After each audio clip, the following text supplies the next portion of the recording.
জোয়ার ভাটা বা high tide and low Tide.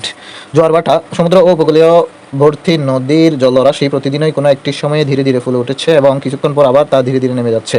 জলরাশির এইরকম নিয়মিত স্ফীত বা ফুলে ওঠাকে জোয়ার এবং নেমে যাওয়াকে ভাটা বলে। সমুদ্রের একই জায়গায় প্রতিদিন দুইবার জোয়ার ও ভাটা হয়। উপকূলে কোনো একটি স্থানে পরপর দুইটি জোয়ার বা পরস্পর দুইটি ভাটার মধ্যে ব্যবধান হলো 12 ঘন্টা। জোয়ার ভাটার প্রধান কারণ চাঁদের আকর্ষণ। প্রধানত দুইটি কারণে জোয়ার ভাটা হয়। প্রথমত চাঁদ ও সূর্যের মহাকর্ষ শক্তির প্রভাব। মহাকর্ষ সূত্র অনুযায়ী মহাকাশের বিভিন্ন গ্রহ উপগ্রহ নক্ষত্র প্রভৃতি একটি জ্যোতিষ্ক পরস্পরকে আকর্ষণ করে, তাই এর প্রভাবে সূর্য ও চাঁদ পৃথিবীকে আকর্ষণ করে। কিন্তু পৃথিবীর উপর সূর্যের চেয়ে চাঁদের আকর্ষণ বল বেশি হয়, কারণ সূর্য চন্দ্রের চেয়ে 2,60,00,000 গুণ বড় হলেও পৃথিবী সূর্য থেকে গড়ে 15 কোটি কিলোমিটার দূরে অবস্থিত। কিন্তু পৃথিবী থেকে চন্দ্রের গড় দূরত্ব মাত্র 38.4 লক্ষ কিলোমিটার। এই কারণে পৃথিবীর উপর সূর্যের আকর্ষণ শক্তি চন্দ্রের চেয়ে কম। ফলে জোয়ার ভাটার ব্যাপারে সূর্যের চেয়ে চন্দ্রের প্রভাব বেশি। হিসাব করে দেখা গেছে জোয়ার উৎপাদনে সূর্যের ক্ষমতা চন্দ্রের 9/4 ভাগ। চাঁদ ও সূর্য একই সরলরেখায় অবস্থিত হলে চাঁদ ও সূর্য উভয়ে আকর্ষণে জোয়ার অত্যন্ত প্রবল হয়।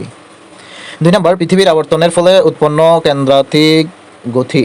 পৃথিবীর নিজ অক্ষরেখার চারিদিকে অনবরত আবর্তন করে বলে কেন্দ্রাতিক গতি বা বিকর্ষণ শক্তি সৃষ্টি হয়। এই কেন্দ্রাতিক গতির প্রভাবে পৃথিবীর প্রতিটি অণুর মহাকর্ষ শক্তির বিপরীত দিকে বিকর্ষিত হয় বা ছিটকে যায়। তাই পৃথিবীর কেন্দ্রাতিক গতির প্রভাবে সেখানে মহাশক্তির প্রভাবে জোয়ারের সৃষ্টি হয়। তার বিপরীত দিকে সমুদ্রের জল বিক্ষিপ্ত হলেও জোয়ারের সৃষ্টি হয়।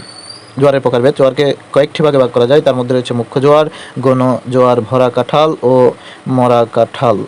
মুখ্য জোয়ার বলা হয় চন্দ্র পৃথিবীর চারিদিকে আবর্তনকালে পৃথিবীর যে অংশ চন্দ্রের নিকটবর্তী হয় সেখানে চন্দ্রের আকর্ষণ সবচেয়ে বেশি হয়। এই আকর্ষণে চারিদিক থেকে পানি এসে চন্দ্রের দিকে ফুলে ওঠে এবং জোয়ার হয়। এরূপ সৃষ্ট জোয়ারকে মুখ্য জোয়ার বা প্রত্যক্ষ জোয়ার বলে। গৌণ জোয়ার চন্দ্র পৃথিবীর যেই পাশে আকর্ষণ করে তার বিপরীত দিকে জলরাশির উপর মহাকর্ষণ শক্তির প্রভাবে কমে যায় এবং কেন্দ্রাতিক শক্তি সৃষ্টি হয়। এতে চারিদিক থেকে পানি ওই স্থানে এসে জোয়ারের সৃষ্টি হয়। এভাবে চন্দ্রের বিপরীতে দিকে যে জোয়ার হয় তাকে গৌণ জোয়ার বা পরোক্ষ জোয়ার বলে। তেজ কাঁঠাল বা ভরা কঁঠাল। তেজ কাঁঠাল অমাবস্যা চন্দ্র ও সূর্য পৃথিবীর একই দিকে একই সরলরেখায় থাকে বলে চন্দ্র ও সূর্যের আকর্ষণ একই দিক থেকে একই সঙ্গে কার্যকর হয়। উভয় মিলিত প্রবল বেগে কাজ করে। তাই ওই দিন চন্দ্র ও সূর্যের দিকে পূর্ণিমার দিনের চেয়েও পানি বেশি ফুলে উঠেছে, অর্থাৎ প্রচণ্ড জোয়ার হয়। এই জোয়ারকেই তেজ কাঁঠাল বলে। আবার পূর্ণিমা তিথিতে পৃথিবীর একদিকে চন্দ্র ও অপরদিকে সূর্য সরলরেখায় থাকে। চন্দ্রের আকর্ষণে সেখানে মুখ্য জোয়ার হয়, সূর্যের আকর্ষণে সেখানে গৌণ জোয়ার হয়। আবার চন্দ্রের বিপরীত দিকে যেখানে গৌণ জোয়ার হয় সেখানেই সূর্যের মুখ্য জোয়ার হয়। এজন্য পূর্ণিমায় ওই দুই স্থানে প্রবল জোয়ার হয়। একেই তেজ কাঁঠাল বলে। মরা কাঁঠাল হলো চন্দ্র ও সূর্য পৃথিবীর সঙ্গে এক সমকোণে থেকে পৃথিবীকে আকর্ষণ করছে, তাই চন্দ্রের আকর্ষণ যেখানে জোয়ার হয় সূর্যের আকর্ষণে সেখানে ভাটা হয়।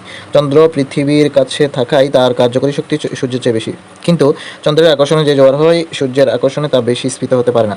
ফলে মরা কাঁঠাল হয়। অষ্টমী তিথিতে মরা কাঁঠাল হয়। 1 মাসে 2 বার তেজ কাঁঠাল এবং 2 বার মরা কাঁঠাল হয়ে থাকে।